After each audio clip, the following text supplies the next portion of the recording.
everybody! Sorry for the late update of my final day of TFCon. I have been extremely tired and have been sleeping for 17 hours for the past 2 days. But now I'm finally recovered for the most part, and I am ready to recap my final day of TFCon, or at least vending at it. I actually didn't go to any panels because there wasn't really much I was interested in, except for one. I wanted to try out for voice acting for the live script reading and then go see the live script reading, but I couldn't do that because my my vet appointment for Jeff was the same time as the auditions for the script reading, and I think I didn't make it in time for the actual script reading. I'm not sure how it went or anything like that, so sorry I can't report any of the panels. But I did have a friend that ran around. I met a friend there. She went to the panels and she said they were mostly all right. They weren't bad, but they weren't extremely good. They're just like yeah. So that's what she said. That's a joke, everybody. But yeah, I can't really give you a personal opinion. But what I can tell you about what I experienced in the dealer room. So the night before, Flo convinced me to get more of my toys that I was going to sell, but I haven't gone through them yet. So I was like, well, I haven't gone through any more toys that I want to give away. She's like, well, bring them over to the hotel room and we'll sort them out there. So that's what we did. We hung out in the hallway because we could. And we sorted out my toys and which ones I want to keep and which ones I don't want to keep. And I think I got rid of like another box, if you see that white box there, that's full of paper bubble wrap for some reason. Don't ask me why. It's just this. But I got rid of another size box of toys that filled that box up. And so yeah, so that's what we did, and we, and Flo worked on some commissions, and I had to quickly go out and get some other cubes printed out because I was going to give them to a voice actor. Oh, shoot, what was his name? Here, let me look it up. He was the voice of Chip in the G1 cartoon, but I forgot what his full name was. And I would like to say it because there's a cute story in it. Let me look it up. Gotta look it up. Bear with me. Boop. Go. Yes. Yes, come on, phone. Let's go. Not him, not him, not him, not him, not him. Oh, but I also have a cute story with him too. Not him. No. No. No. No. No. God damn it. I have another story about that one too. And him. I have so many stories. I should go through these one by one. But the first one I want to talk about was, where is he? Oh, Michael Horton. He was the voice of Chip Chase in the G1 cartoon. And if you don't know who Chip Chase was, he was the human in the wheelchair. No one, as long as the person has courage, they're never really disabled. I think that's what he says. But so for him, and I had to go print out a quick poster or a quick cube for him. And for Bill Forster, because he was cute and I liked him. Not cute cute, but like, oh, you're a cute old man. You remind me of like an uncle or something. That kind of cute. And so, so actually where was he? Alright, so Michael Horton, actually, the day before the last day of convention, his son-in-law came over to my booth and was looking through all my cubes. I was like, and he asked if I had any Chip Chase merchandise. I'm like, well, he's in the big poster I have. Look, there he is, right there. He's a little small, but you can see him right there. And the guy's eyes just lit up, And I was like, can we have a bigger version of this? I'm like, yeah, I mean, it'll still cost $10. And he was like, done. We need to hear, when will it be here? I'm like, I can have it here by tomorrow. And he's like, give it to him. And so apparently while I was off, looking for a birthday toy for my nephew, I guess the son-in-law, the daughter, and the granddaughter came over to my booth and was like, where is she? We need this. And stuff like that. And Flo was just like, she'll be back. She'll have the cube. Please just leave me alone. Thank you for paying for it. So the next day I went to give him the cube. I signed it and everything because I'm adorable like that. But Michael Horton was really happy to have it. He was like, oh, this is for me. You made it for me. Wow. Oh, that was so nice. He was just like, I was almost cried because he was so happy about it. I was like, oh, thank you. I was like, that's so nice. So he was just like, and I gave him my business card saying, hey, if you ever want other Chip Chase merchandise, you let me know and I'll make it especially for you. And so he's like, I'm sure my grandkids will be contacting you because I guess they really want to, spoil him like that. And also the day before, I went to see Bill Foster and Jim Sorensen, and they are the writers of the Allsback Almanac and the Arc books. And so I went to see them because I wanted to ask them to take a look at my Return with Blur animation and, see what they thought about it. So I gave Jim Sorensen a Central Prime cube because he voiced Sentinel Prime in Return with Blur. And so he was like, oh, cool. Sorry, my brain had to catch up with what I was thinking. But, he was like, hey, look, it's that one line I said that one time, my only voice acting job ever. And he's like, cool. And I felt a little bad because I didn't have anything for Bill Foster because I didn't know what he would like. And so I asked him, like, if you would like a cube, what cube would you like to have? And he said, I really like Starscream and the Seekers. And so, thankfully, I made a Starscream cube for the poster. So I just, made a bigger version of that and put it and printed it out as a print. And he loved it so much. He was like, "This is so cute and it's so wonderful. Thank you so much." And I was like, "Thank you." He asked me if I had a Facebook, and I didn't at the time, which was 3 days ago. I was like, sorry, I don't. And so after that, Flo pretty much just put me in a submission hold. Like, she was like, she was like doing that to me. And she pretty much forced me to get a Facebook so I can friend him on Facebook. So I'll be linking that in the description. So hopefully that will work. But yeah. So he was adorable, and I get glad I got to meet him. And then also during the convention, Flo, because a lot of my art prints were selling because, whatever. So since I had some extras, Flo convinced me to go give them out as gifts to some of the voice actors. And okay, Dan Gilvanzon. I'm really bad at pronouncing names, I'm sorry. But he was the voice of Bumblebee, Goldbug, Hotspot, Outbreak, Rollbar, Scamper, Skids, and Snapdragon in the G1 cartoons. But he's mostly known for Bumblebee. But so I gave him a cube of Bumblebee, of course. And because I didn't have anything autographed because it was like $20 to $40 to get stuff autographed. And like I'm not bashing the voice actors for paying to have autographs. I don't have that kind of money.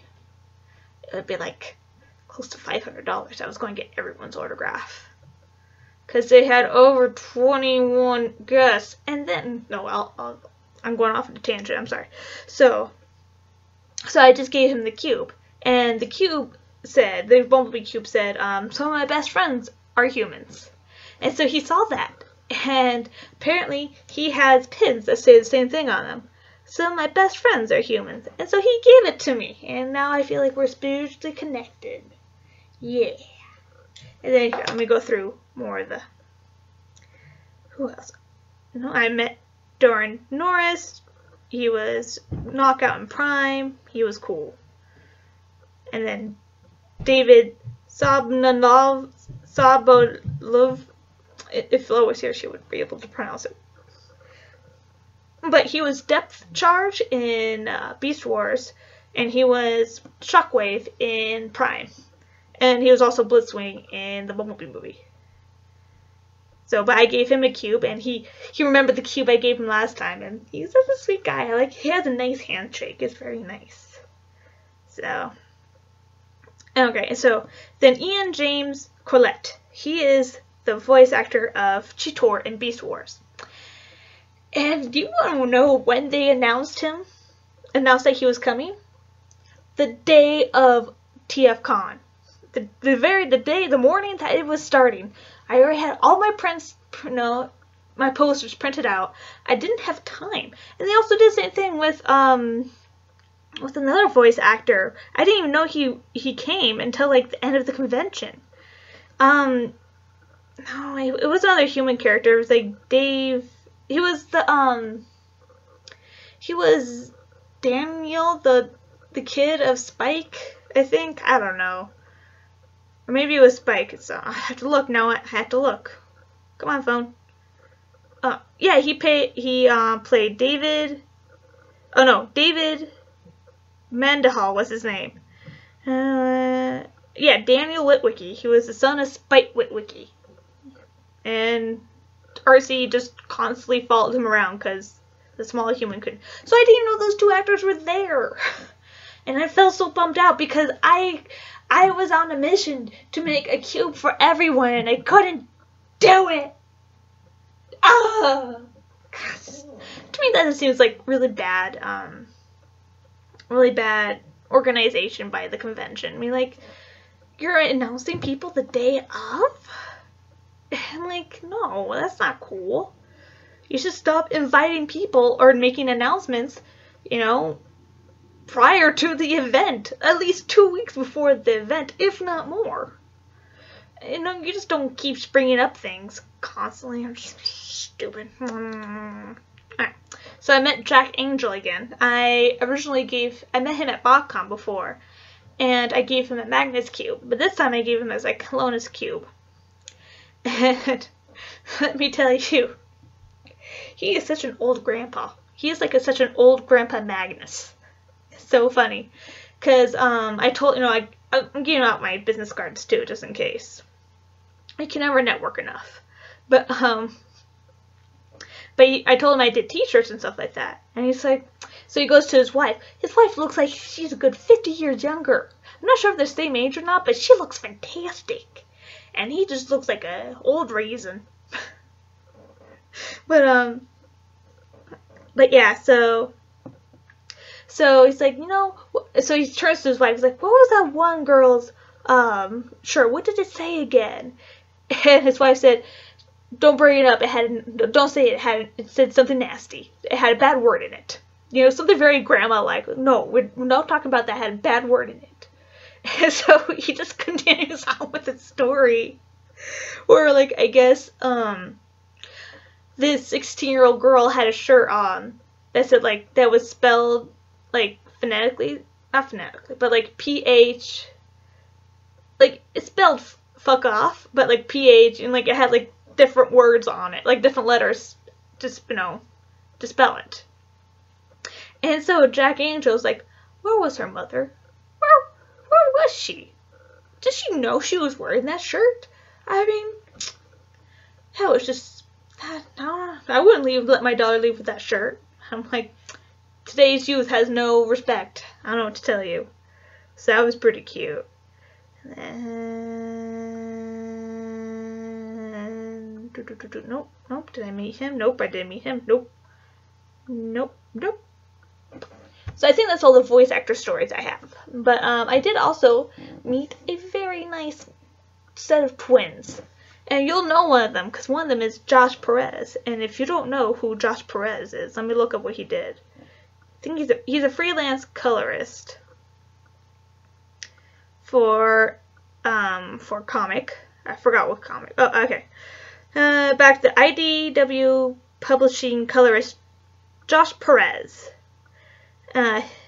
Transformer fans will recognize his work from the pages of series like Megatron Origins, Transformers Robots in Skies, More Than Meets the Eye, and Transformers vs. ROM. So, I got to meet him, but did you know that Josh Perez has a twin named Abraham? His name is Abe. So I was talking to Abe, and I was like, not even realizing that Josh was sitting next to him, right? Because Josh is talking to other people. And I'm just like, yeah, like, how much is this print and stuff like that. And so he introduced him saying, oh, because I was asking him questions. He's like, oh, I don't know. Like, hi, I'm not Josh. That's how he introduced himself. Hi, I'm not Josh. And I was like, oh, hi, not Josh. Nice to meet you. And it didn't click into my stupid head that Josh Perez was a twin. And so, like, for some reason, we just kind of bonded. And I told them I was going to get them some shirts saying, hi, I'm not Josh, with Abe on it with a cliff jumper hat. And then, hi, I'm not... No, wait. Now I got confused. Hi, I'm not Josh has the cliff jumper hat. Hi, I'm not Abe has the bumblebee hat. One of the twins' heads has a bumblebee hat, and the other one has a cliff jumper hat. And they thought that was so cute, so I had to get those shirts printed out and sent to them. But let me tell you, Josh and his twin Abe are super nice and super cute, and I'm so glad I got to meet them. But, and then I also commissioned him for some Armada Jetfire, because Armada Jetfire is the best. But, yeah, but I didn't really go out and buy a lot of stuff. But I did buy some stuff, so let's go check a look. Let's have a look at them. Get out of here, phone, I don't need you. Okay, so, first off, I'm going to show off the present I got for my nephew, because my nephew's birthday party was the weekend of TFCon, and I didn't know that until after I booked I don't think they even made party plans until, like, February. So, and I got my booth in January, in the beginning of January. So, I missed his 3rd birthday. But I do plan on going down there, having a special auntie nephew day with him to make up for it. But, he likes to dress up, and his favorite person in the world is his 9-year-old cousin, Ryan. And Ryan has a Hulk mask that changes your voice and stuff like that. And my 3-year-old nephew also likes to dress up. So, I got him this, the voice-changing Bumblebee helmet thing with 3 different modes. So, I'm sure he's going to look like a weird mutant with this on, because his head's like maybe a third of this, because he's 3. But I think he'll still have fun with it. So hopefully that will work out. And then our neighbors, our booth neighbors, they are called Bubbles and Things soaps. And I bought a Bumblebee soap from them. And it's honey and glycerin soap made with oatmeal milk and honey, fragrance oil. And it's handmade in Burbank. Wow, they're in Burbank! Sweet. I can get more stuff from them. This is their Bumblebee soap. And they had soaps that were Decepticon themed, Autobot themed. Some were fragrance, some were not fragrance. They had soaps with toys inside of them, which was really cute. So I really like that, so I bought the Bumblebee one, because it smells nice. Oh, it smelled too much. And then what else did I get? Oh, haha! So, Flo has some stickers left over, and I claimed them. So, I got some of these stickers from her. these stickers. And then where's the flower ones? Where will my flowers be? No flowers? Flowers! So yeah, I got some of those stickers from her. There's like so many different kinds of stickers.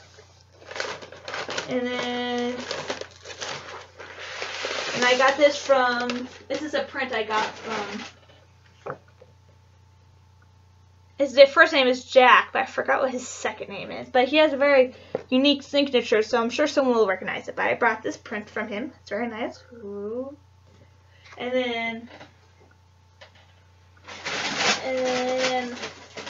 I bought, oh no, that's mine. And I got this from Josh, and I even had Abe sign it because I think that's cool. So, woo! I think this one's super cool. And then I have, no, stay up there. Fine, stay on the ground. No? Okay. And this is what I had Josh. I can do it. This is what I had Josh. I commissioned Josh to. And I really like it. And I'm going to hang it up on my wall. So yeah. I like it. So you have to stare at it for a while. Okay, that's enough staring.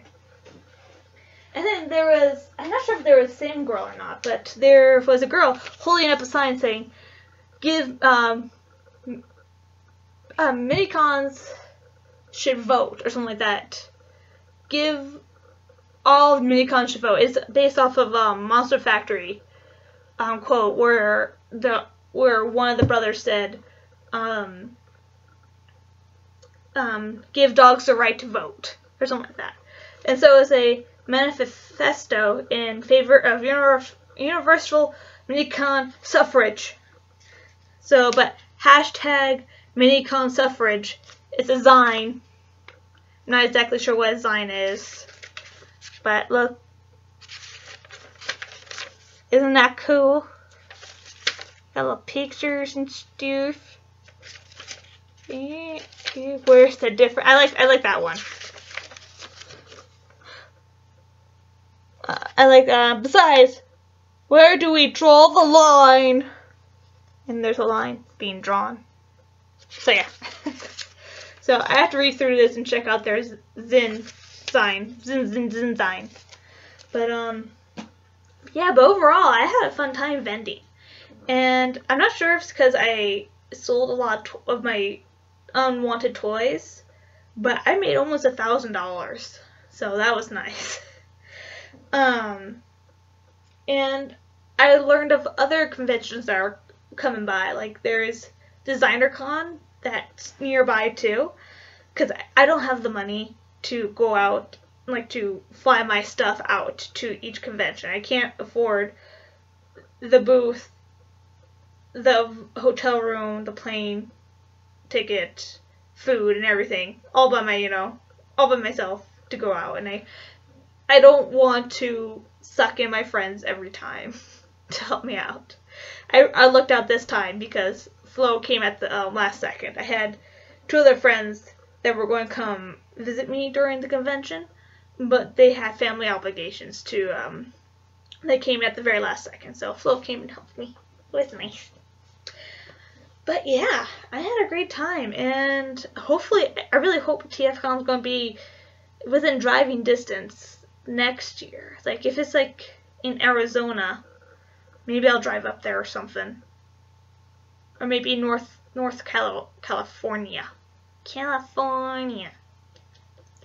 But yeah. And so yeah, I had a really good time, and thank you everybody who came to see me.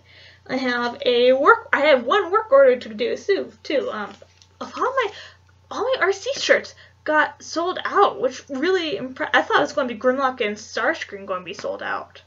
But no, it was RC, and I even got an order for another RC shirt. So I had to do that, hopefully by Friday, because I wanted to ship it out by the weekend. And I have some other gifts that I got for my friend Megan. If you may know her as Silent Mime on DeviantArt or on Tumblr. So I got her some toys. Not really some toys. I got her some knickknacks. So I'm not going to spoil it because she already knows what one of them is, but I don't want her to figure out what the other ones are, just in case she watches this. So yeah, but thank you everyone who came to visit me. It was really nice. And thank you for everyone who bought stuff. That was actually nice. And I hope to do it again. So, alright, bye everybody.